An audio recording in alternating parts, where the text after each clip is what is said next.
Hello. Hello, very good morning, ladies and gentlemen.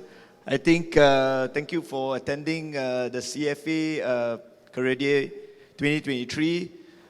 Big round of applause to all my fellow colleagues and directors of, especially to Sydney for organizing, and to the committee as well. So I think most of you know my background, and I think when I met a lot of people this morning, they all asked, hey, still can invest in YTL shares. For the Gen Z, if you all don't know, YTL, it's a large conglomerate established in 1955. And in fact, if you remember in the 90s, YTL used to organize concerts on New Year's Eve. And the whole Bukit Bintang Road will be closed to celebrate. But of course, the group went up and down. I mean, if you look at the share price, it was 2 years ago, we were talking about 60 cents. Today, it's about $2, 220 something for YTL Power. But today, I will not talk about the shares. If you want, you can send me, we can have a discussion outside. Sorry. Okay, my talk today entitles The Journey Continues, right? So chapter 1, I look at life as a journey, not a destination, right? Chapter 1 is impossible is nothing. Success is in a state of mind. The only limit is that there are no limits. Well, when I was growing up in Malaysia, of course, coming from not so well-to-do family in terms of financially, the only thing you can do is always hard work, right? You study hard in exams, you try to score good grades. Hopefully, you land yourself a scholarship. But of course, like many other Malaysians, opportunities are very difficult. I mean, I did score 11 A's for my SPM, 10 A1s and 1 A2 for Pendidikan Moral. So unfortunately, I did not get a JP scholarship, I did not get a Petronas scholarship, I did not get a Bank Negara scholarship.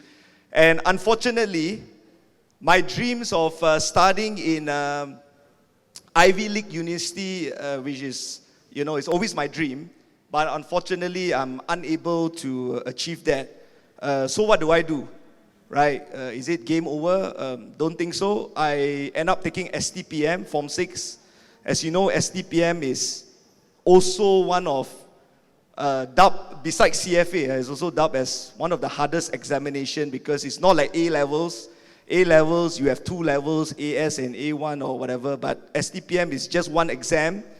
And then if you fall sick, which I did, on the STPM day, you only got one shot, one paper, you got 3 hours to do the paper, and if you mess it up, you are sick and not feeling well, so there goes your opportunity. So I went down the route, and it's always, so for me, the mindset is impossible is nothing. And the next slide I'm going to show you is actually some, maybe for you to ponder about. I don't know whether you watched this show before, but this is something quite, for me, it's quite interesting. I hope the video can play, but yeah.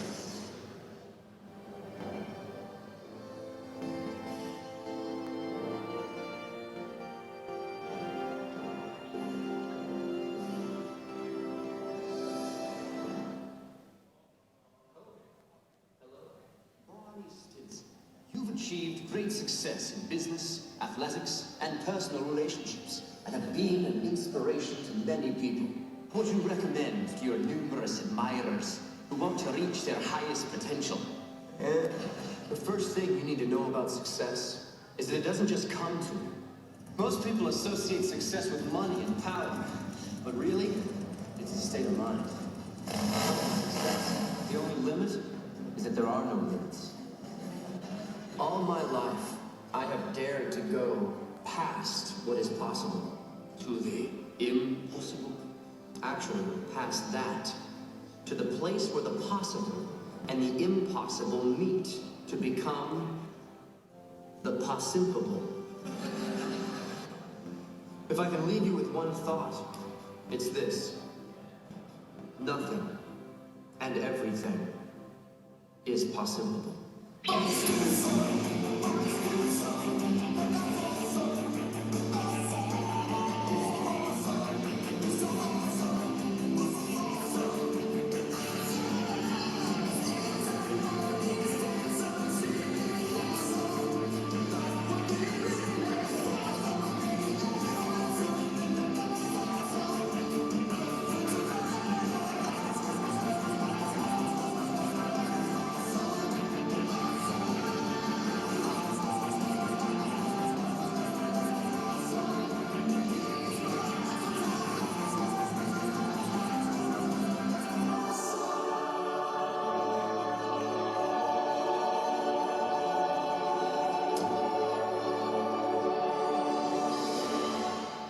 Okay, the reason, I don't know whether you watch this show, is How I Met Your Mother. I mean, besides Friends, How I Met Your Mother is one of, for me, one of the best TV series.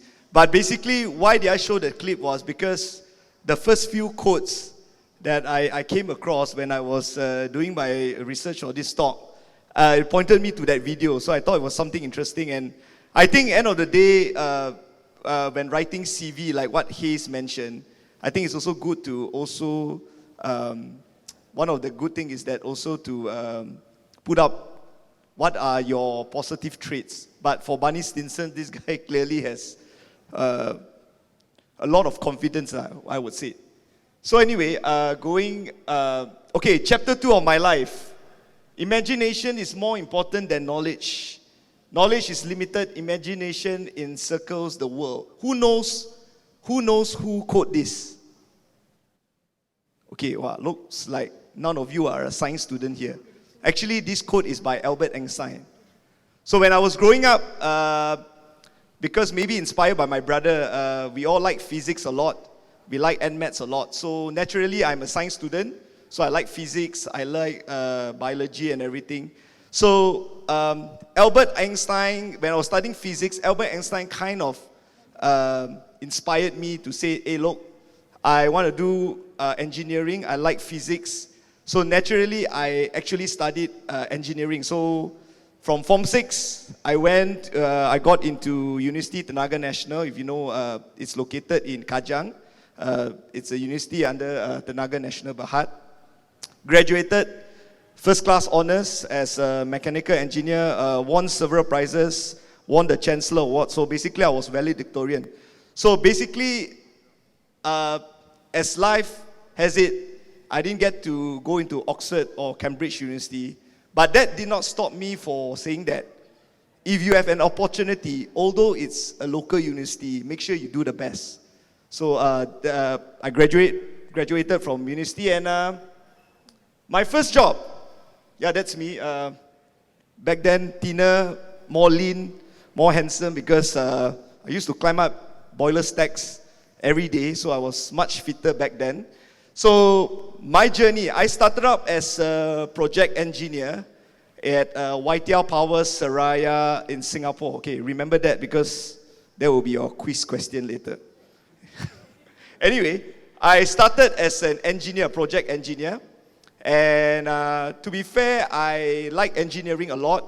If you ask me today, some of you might know I'm actually a chartered engineer. I'm still keeping my charter status.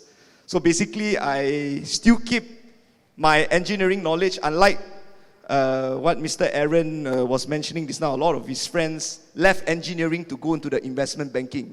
But for me, I'm keeping both. Because I think, why I can't be an engineer whilst also becoming somebody who is well-versed in investment and finance. So I'm a bit different than the rest. I choose to think that I'm unique. I don't need to follow the trend. So that was me. And this is one of the major projects that I did when I was there.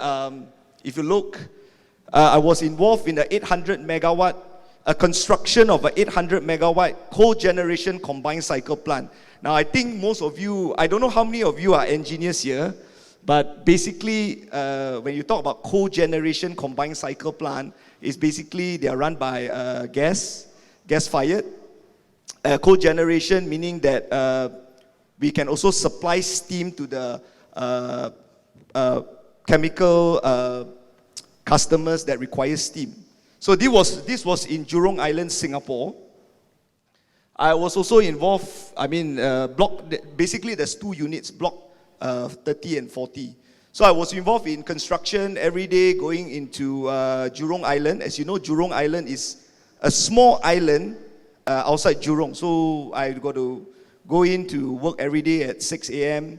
And then it's basically tough life. It's basically, I don't get to wear suit. All I dress up to work is sports shoes, jeans, and also 5 more minutes. But okay, anyway. So basically, that's my job, right?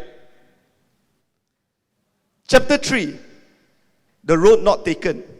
The quote: life was like a box of chocolate. You'll never know what you're going to get. Anybody recall this phrase? Anybody know? Okay, if you have not watched it, please go and watch Forrest Gump. It's a good movie. I know you Gen Z don't know what's Forrest Gump, but please go and watch the movie. It's quite inspirational. So, why I say the road not taken? Of course, just to share with you, when I was in Singapore, as you know, I'm pretty much like a nerd, so I like to study, right? I decided that I want to take masters in engineering.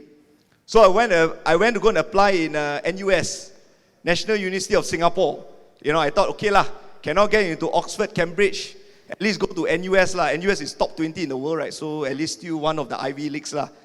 So I went there, but unfortunately, I was quite ticked off because as a Malaysian, number one, they don't recognize the proficiency of my English because in Form 6 I did MUET, Malaysian University English Test. So of course that one I scored full lah, band 6 or yeah. But they asked me to take IELTS, so I was a bit offended because I said, wow, Singaporean university want me to take a proficiency test in English. Are you looking down on me? So I decided to say, okay, now so I have to go and enroll in British Council. And IELTS is up to band 9, so I managed to get 9. So basically, but end of the day, they rejected my application. You know what's the reason? They don't recognize the engineering degree from Malaysia.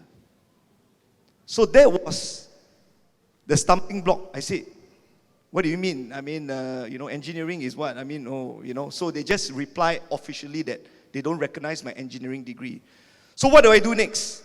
I was saying, wow, this is a big stumbling block. Do I take MBA? Do I do?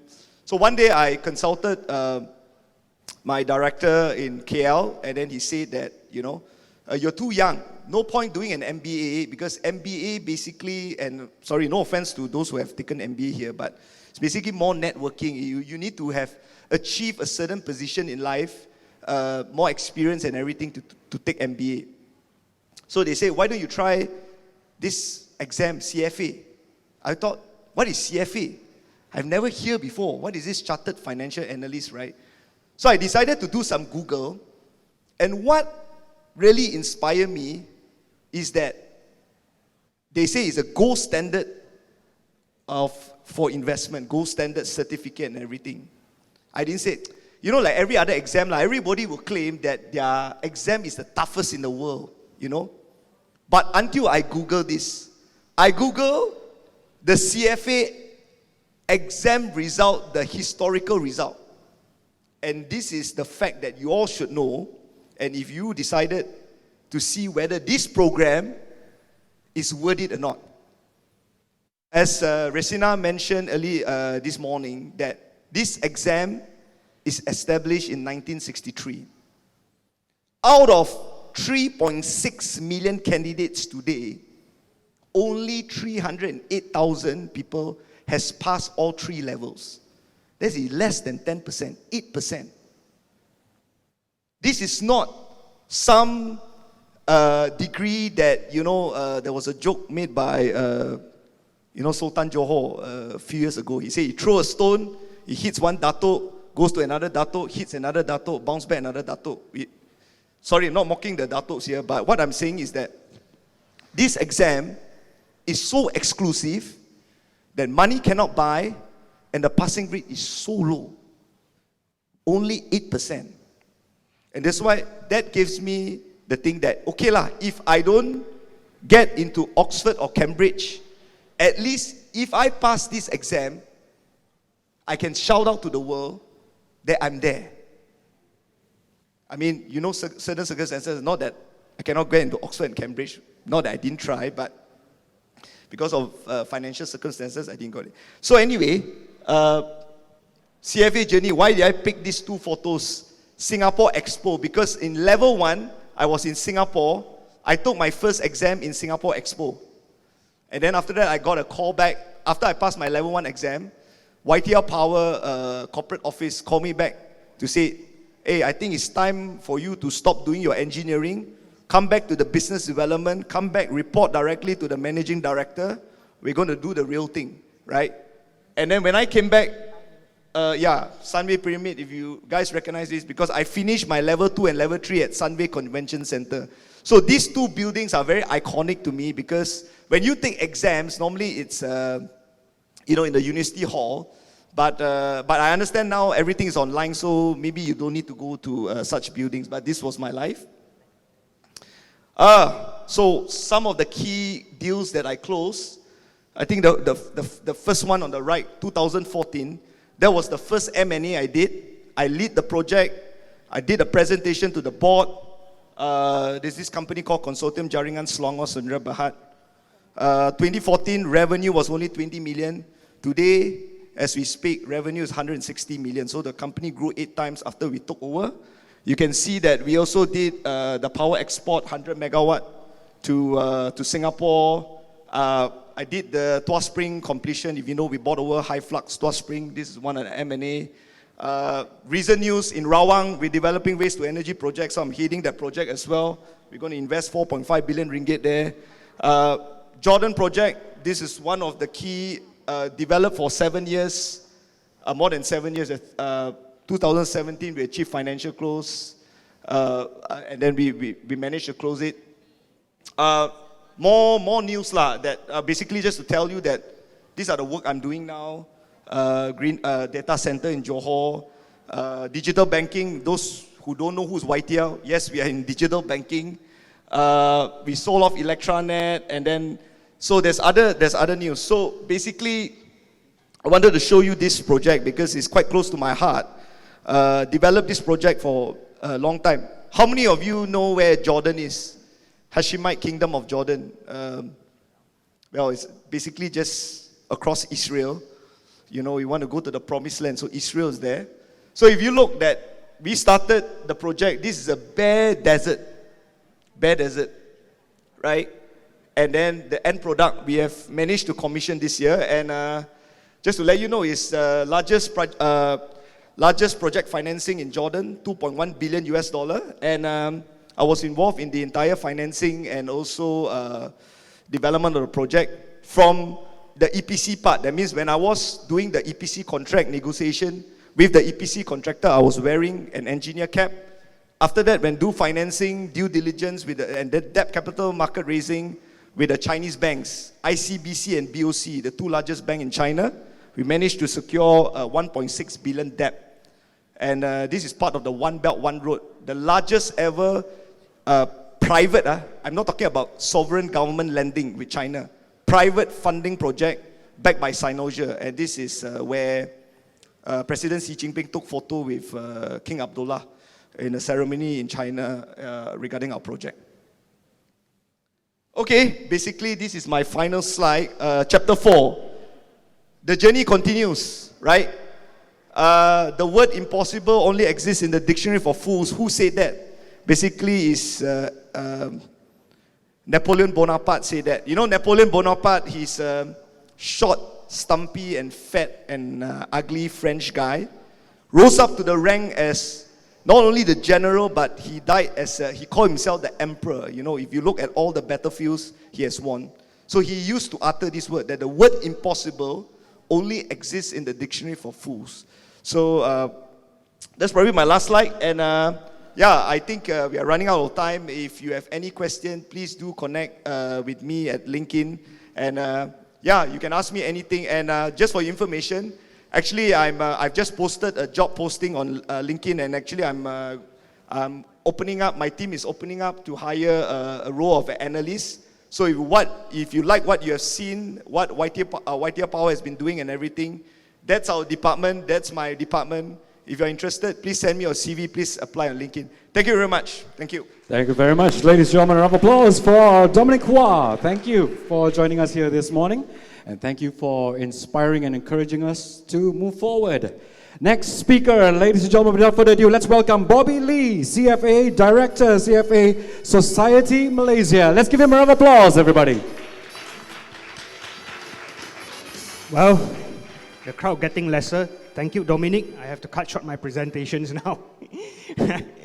Left with 10 minutes. A very good afternoon to everyone. It's not morning anymore, it's 12. I'm absolutely thrilled to be here today as a CFA career event day. All right, talk about my incredible journey from a STEM background into a finance background. So what I can share with you guys is that when I was young, I'm actually quite good at maths, and that's the only subject I'm good at. Not languages, right? Not anything else, but maths. So and also, you know, when we were young, right? Our parents always say, when you grow up, you must become an engineer. It's either a doctor, an engineer, or something related to science and technology. So I do follow the pathway they have guided me, and I enrolled myself into a university which studied my engineering, which is an electronic engineering majoring in computer. Now, throughout my studies, right, the first 2 years, I flunked every single subject. I failed, every single subject.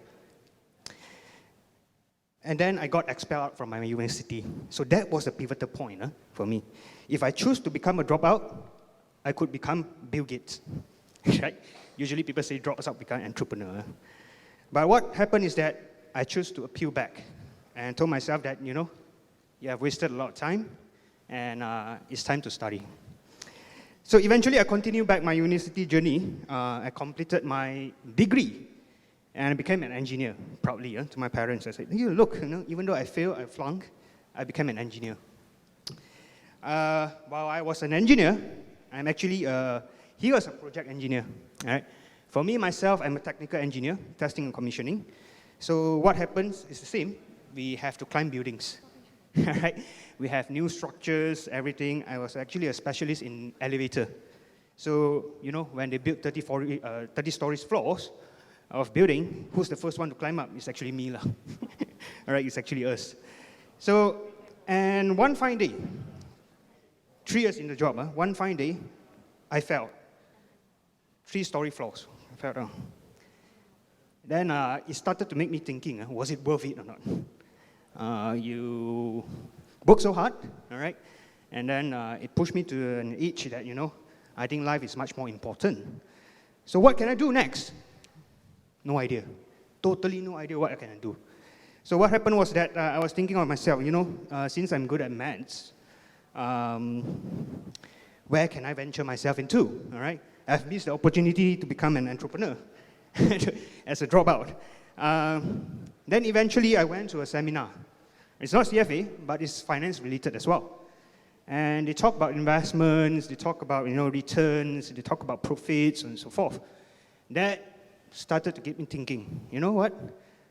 We have solved complex problems, right? Throughout mathematics, science, and all these statistics, you know, draw out the distributions and all this, you know.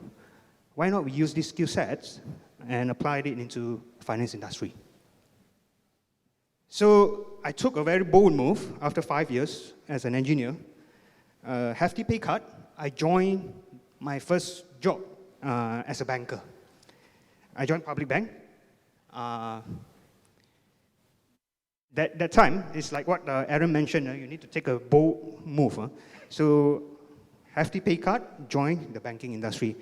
At the age of 31, that time I still remember, I was at the age of 31, I got paid of 2001. And my peers are all juniors like you guys, 23, 24. I reported to my boss, which is actually 26. I was 31. So what is the fastest way for me to climb? What I did is that I got to know CFA. It's one of the golden standard, like what Dominic mentioned. And I ventured into that.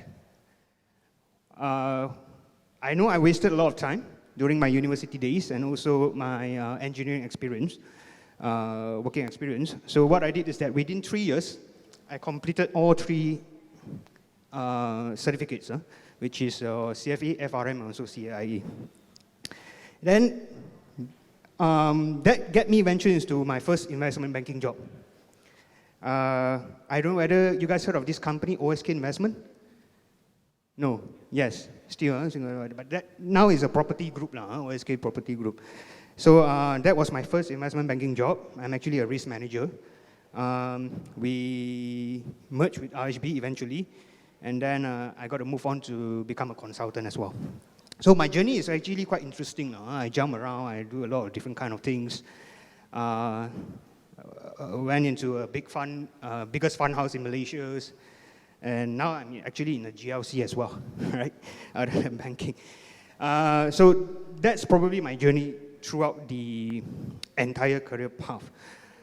Any STEM student here? Engineers? Only one. Our president is also from an engineering background. You are an engineer as well. Huh? Interesting. What kind of engineer? Electronic majoring in computer. Why? Electronic engineer, but why? So you study quantum physics, all the waves, conjugate cats, all those theories, but why? But if you are interested how to transit, right, you can actually come to us. We can give you some, experience, share with you some experience. How do we actually transited from the engineering to finance? Only one. The rest? Engineer as well. Amazing, huh? No, you are from? Maths. All right. Never mind. STEM student, kita jaga kita. All right? Kita jaga kita. One thing that I would like to say is that, we need to acknowledge that the elephant in this room, transitions from STEMs to finance. As I mentioned just now, it's like solving a very complex problems into solving a much more simpler problems in finance. In terms of equations. But eventually what happens is that, all those maths equations or all those formulas or anything we do, right, is just to add in a dollar sign in front. Okay, so it's actually quite an easy transition from STEMs to finance, all right? Not so tough, all right? One thing good about STEM students is that, I realized that actually, I'm not discounting other students as well, but one thing good about STEM students is that actually we instill a lot of disciplines in ourselves during our studies, right? So that kind of disciplines is that, maths disciplines, especially statistics disciplines, so on and so forth. And logical thinking as well, which is very, very important when it comes to investments.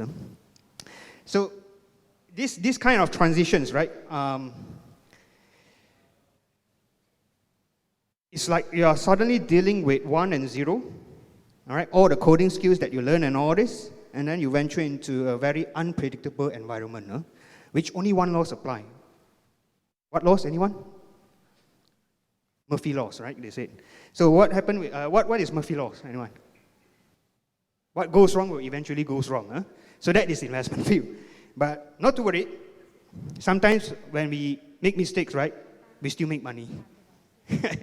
So that is investment, in a way. And let's not forget about the jargons as well. Like I mentioned just now with one of our colleagues here, we have Schrödinger cats, all those quantum theorems, Laplace transform, all those jargons. Anyone out there doesn't know, right, other than STEM students. So in finance, we also created a lot of jargons. Right? We create jargons like ROI. We create jargons like ETF. We create some fancy jargons, PATME. We create jargons like EBITDA, so on and so forth. Don't worry, all these things just to make you guys worry. It's quite simple. All right, so all these are the jargons that they have created. So my role here is to share with you guys my journey from an engineering to a finance background, and also to guide you guys. If let's say you guys from a STEM background, which I only have three of you guys here, because you guys are here means that you are actually interested into this investment and finance field. So I would like to share, even more to you guys. If let's say you guys have time, you can come forth to me as well. In conclusions, I have a short period of time. Actually, my journey is very, very interesting. It's more than this. It's a journey which is very wild, and it fills with a lot of stress as well. Like Farid earlier mentioned, Walking Dead, right?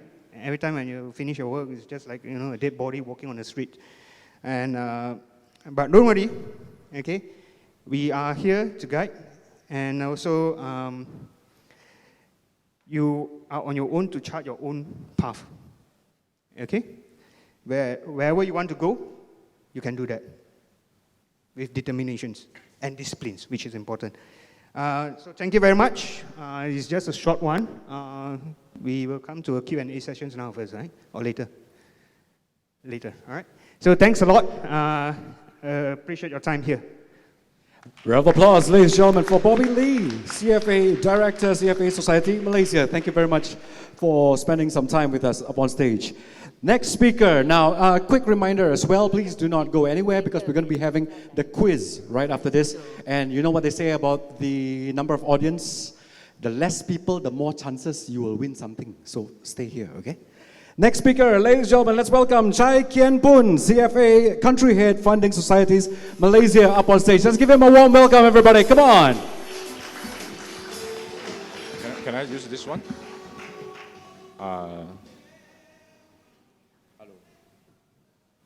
Hello. Hi. Yeah. Sorry, I need to use this one. Made some notes. I talk about the business a lot more, but when I ask to talk about myself, need to put out some notes in case I stumbled. So thank you, everyone. Thanks to the CFA committee for having me today. Very humbled, and thanks to all of you. I know I'm standing between you and lunch, so I'll try to make it more interesting and brief lah. Okay. Actually, when I was asked to share about STEM, I was a bit hesitant because I'm actually not from a very STEM background like my previous two speakers. So I'm not an engineer by training. The closest to being an engineer is when I was making a decision on what degree to take. I was pondering between engineering and economics. And laws and many others. But in the end, I decided to drop engineering because at the time I was in Singapore. So I realized that I was competing with the Chinese and the Indians who used to score 99 in their physics, chemistry paper, and I scored 70. So I'm like, never mind, I think I cannot win that. So I go do economics where I felt I can do a bit better. But I'm working in fintech now, so I definitely had the opportunity to be in the forefront of digital finance and see how Gen AI, so the next hot thing, right, ChatGPT, Gen AI, is being implemented in the industry.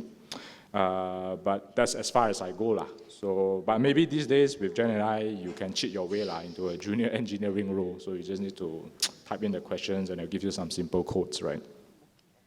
Okay, a quick self-intro. So I'm with Funding Societies, a fintech, more specifically a digital SME financing platform, registered with the SC. I started off with high net worth and institutional investor acquisition, and then went into, I think like many other fintechs, everyone is very fungible. You do many different things. So I started moving into operations, strategic projects, and more recently had the opportunity to oversee the Malaysia business, and I think that's where I am today. Prior to FS, I was actually a senior manager with the SC, the capital market regulator, focusing on capital market development and supervision across the verticals. So asset management, investment banking, structured products, etc. So to summarize, I actually come from a fintech/regulatory background. So the first time I chanced upon CFA is when I was doing my internship with one of the sovereign wealth fund. So that time I was helping this VP in the bank, in the sovereign wealth fund, doing some macroeconomic modeling. Of course, I don't know anything. It's basically more work for him because he needs to train me. But what he asked me to refer to, and he himself was referring to, is actually CFA curriculum. So that was my first introduction to CFA. So a very senior guy in the sovereign wealth fund doing his model, and then he's making reference to what he learned in the CFA program. So that struck me, so this must be a very practical curriculum, because very often when we study, after that we don't know how to apply things that we studied, right? But I think CFA itself it seems to me it was very practical because even practitioners are still referring to the curriculum. I never had the opportunity to be in hardcore finance or investment role, but having said that, I've always been the intersection of finance and investment, whether it's in FS or in the SC. And I think going through the CFA program definitely helped in my career so far. And there are two key reasons, right? I think the first one is what I call signaling in economics. I think except for very few gifted people, I think the CFA is not the easiest exam in general. So having the grit and intellectual ability to go through the papers, I think it conveys a very credible message to the employees. So, this is someone that have a certain threshold of learning capabilities and, of course, ability to go through stressful period because I think a lot of us are actually working a full-time job while we are taking the papers. So it does mean going the extra mile to equip yourself with the necessary qualification. And I think usually employers appreciate that in general. Second, I think it does provide a very good foundation in finance and investment, per what I shared earlier. I think a very senior VP in a sovereign wealth fund is also referring to CFA when he was doing his, crunching his model. And they are also, reflecting back when I was making notes for this session, there are two pivotal moments in my career where I think it has proven very helpful. So for instance, in the SC, I was a young manager and I was tasked to lead several thematic reviews in the industry. So looking at research analysts, liquidity risk for fund managers, structured products. And I think for sure one of the key reasons is I had hopefully a reasonable level of work performance. But I think the other reason is essentially I had decent understanding of the materials and the segment.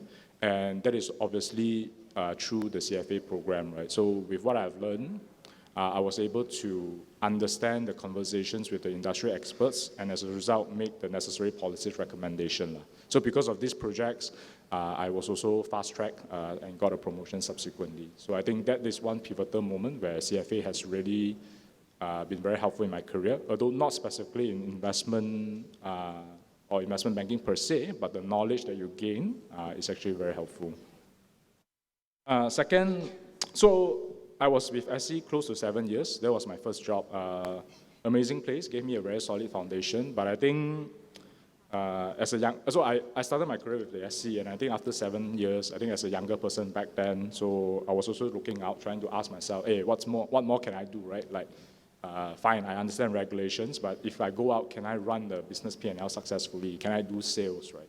So I was just looking around. So I interviewed, I think like a normal finance person. I went to fund houses, I went to equity houses, research houses. But I think what I realized is that, but obviously at that point, I was also not very willing to take a pay cut to start fresh. So I had a bit of trouble until I met the founders and co-founders of FS. But it's actually a sales role, doing high net worth and investor acquisition, which I have not done before. So I went to the interview, several rounds, and I think checked some boxes. Obviously, I think can do a bit of sales talk. That's very important.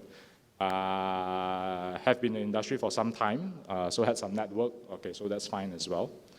Thinking skills, okay, not too bad, I suppose. But finally, the question comes. But can you, do you know enough about institutional investment to pitch to your clients, right? And I think that's where the level 3 paper of CFA comes to play, how you construct portfolio for your investors. So I went through the process, you have to understand the return and investment objective, how you price risk, etc. And thankfully, I got a job, and I think, as they say, that's history. So that's the second pivotal moment where CFA has helped in my career. That's about it. Thank you very much.